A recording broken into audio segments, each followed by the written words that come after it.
Hai, selamat datang di channel Tongpu Cerita, yaitu channel yang membahas seputar hal tentang Pulau Papua. Perkara Papua, Vanuatu, dan Indonesia mencuat saat sidang umum Perserikatan Bangsa-Bangsa ke-75 pada 26 September 2020. Perkaranya, perwakilan dari Vanuatu mengangkat isu pelanggaran hak asasi manusia di Papua yang dilakukan oleh Indonesia. Langkah yang dilakukan Vanuatu ini bukan sekali, namun sudah berulang kali. Jadi, seperti apa negara Vanuatu itu? Vanuatu merupakan salah satu negara di Pasifik yang selalu menyoroti dugaan pelanggaran HAM di Papua. Vanuatu memiliki daratan seluas 12 km persegi atau seluas Pulau Maluku. Meski dianggap sebagai negara kecil, Vanuatu berani mengusik Indonesia dengan terus menyatakan dukungannya terhadap kemerdekaan Papua. Vanuatu bahkan mendukung perjuangan kelompok separatis Papua seperti Gerakan Pembebasan Papua Barat atau ULMWP yang dipimpin oleh Benny Wenda. Negara tersebut menjadi saksi ULMWP didirikan. Republik Vanuatu dihuni oleh bangsa Melanesia seperti orang Papua. Orang Eropa pertama yang mengunjungi pulau ini adalah Fernandes de Queiroz dari Portugis beserta armadanya dari Spanyol yang sampai ke daerah ini pada tahun 1606. Spanyol dan Portugis masih bersatu di bawah pimpinan Raja Spanyol sejak tahun 1580 sehingga Queiroz mengklaim kepulauan ini untuk Spanyol sebagian dari Hindia Timur Spanyol. Kemudian memberi namanya La Australia del Espírito Santo. Pada tahun 1880, kepulauan ini jatuh ke tangan Prancis dan Britania Raya. Pada tahun 1906, kedua negara ini setuju untuk membentuk pemerintahan bersama yang diberi nama Hebrides Baru. Gerakan kemerdekaan mulai muncul pada tahun 1970 dan akhirnya Republik Vanuatu berdiri pada tahun 1980.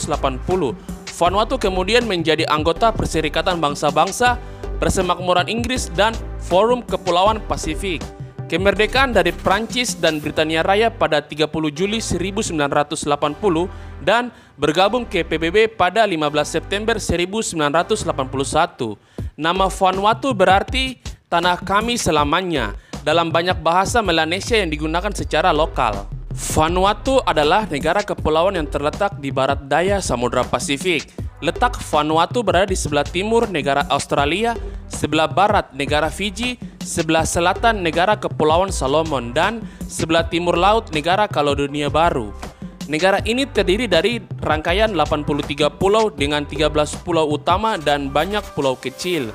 Pulau-pulau tersebut terbentang dari utara hingga selatan sejauh kira-kira 650 km dalam bentuk huruf Y yang tidak beraturan.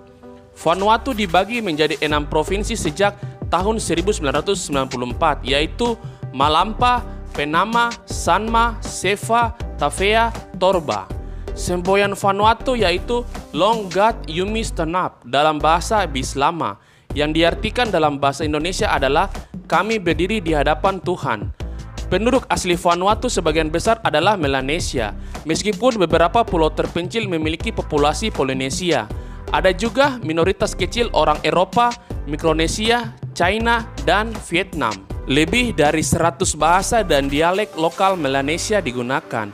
Sementara Bislama, bahasa Melanesia berbasis Inggris, adalah bahasa nasional dan bersama dengan bahasa Inggris dan Prancis adalah salah satu dari 3 bahasa resmi.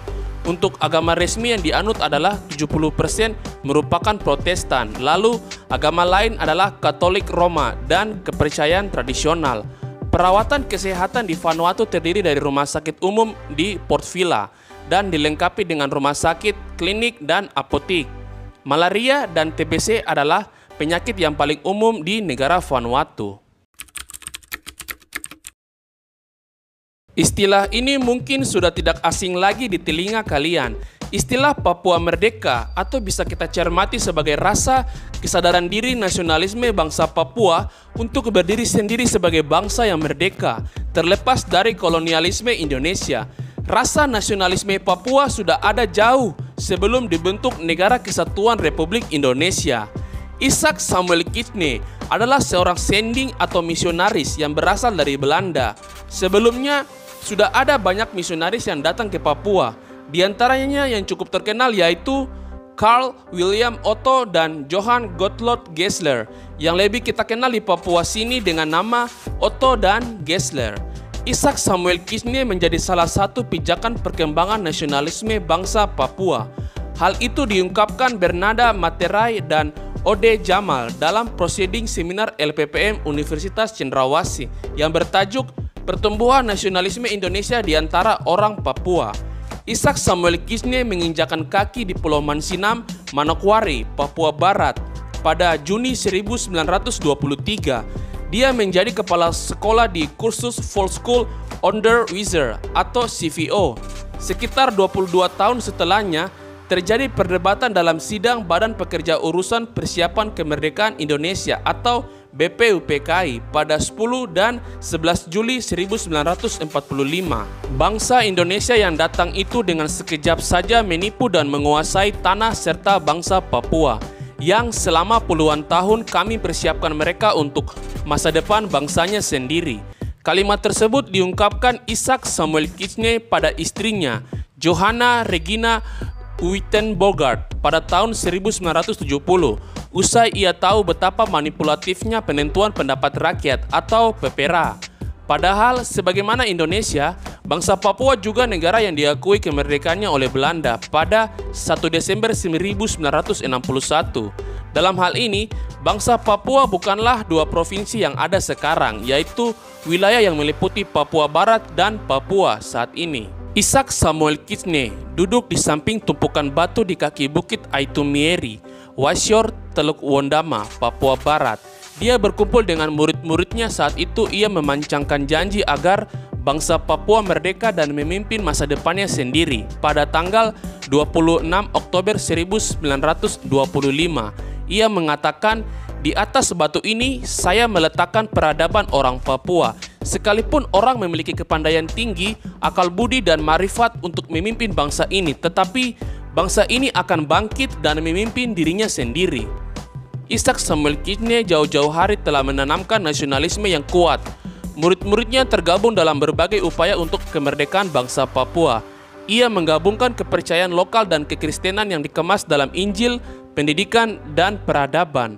Menurut Isaac Samuel Kizne, anak-anak Papua rajin bekerja dan mereka bisa bekerja untuk tanah dan bangsanya sendiri.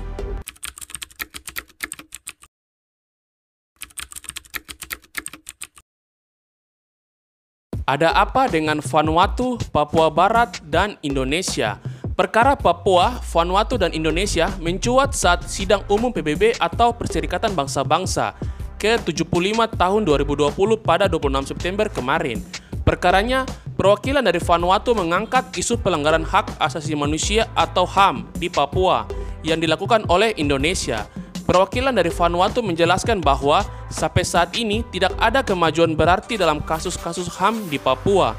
Oleh karena itu, ia meminta agar pemerintah Indonesia menyetujui permintaan dari para pemimpin negara-negara Pasifik untuk mengizinkan Komisi HAM PBB berkunjung ke Papua.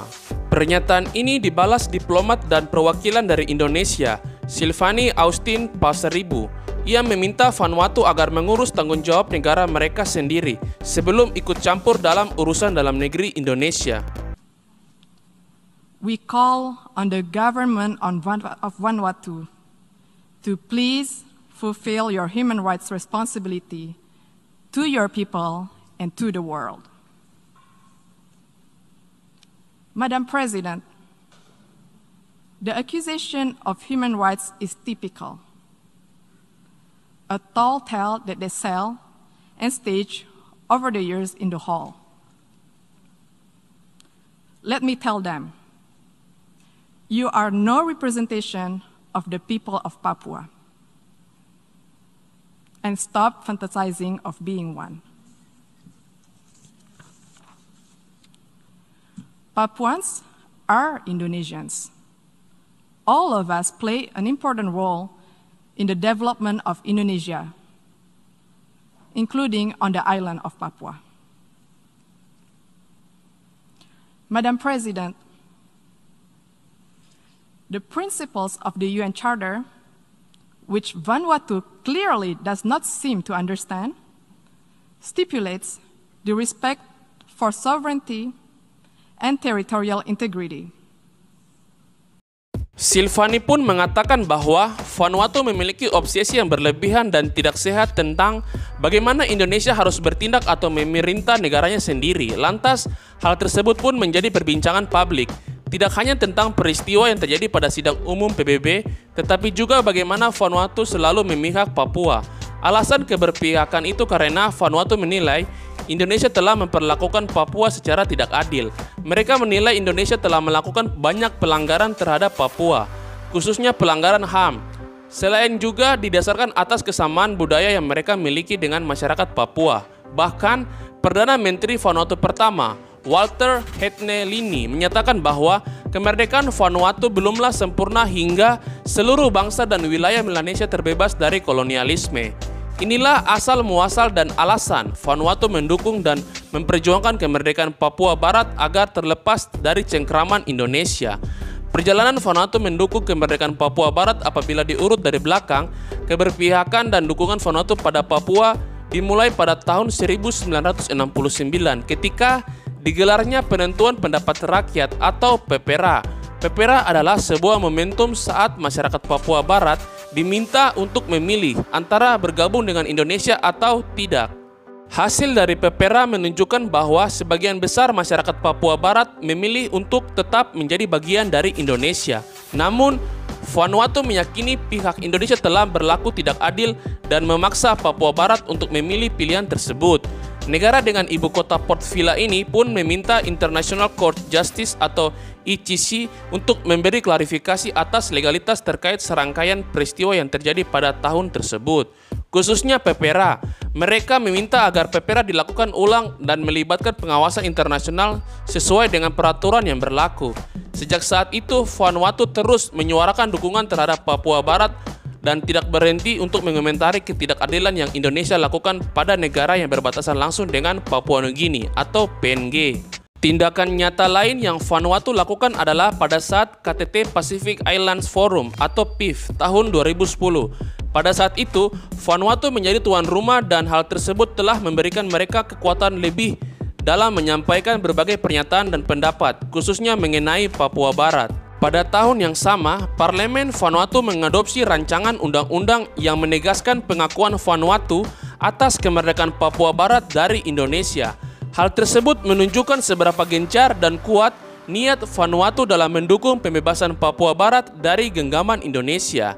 Tudingan Vanuatu kepada Indonesia tahun 2016 pun menjadi awal mula bagi Vanuatu dalam mengomentari dan mengkritik Indonesia pada sidang umum PBB. Hal tersebut dimulai dari sidang umum ke-71 tahun 2016. Vanuatu dan beberapa negara Pasifik lainnya berpidato mengenai bagaimana Indonesia telah melanggar HAM masyarakat Papua.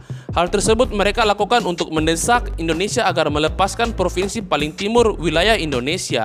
Perwakilan delegasi Indonesia, Nara Masista Rahmatia, segera mengklarifikasi pernyataan tersebut. Ia mengatakan bahwa pernyataan Vanuatu dan negara-negara pendukung lainnya adalah sebatas motif politik agar dapat mengalihkan perhatian dari isu di negara mereka masing-masing.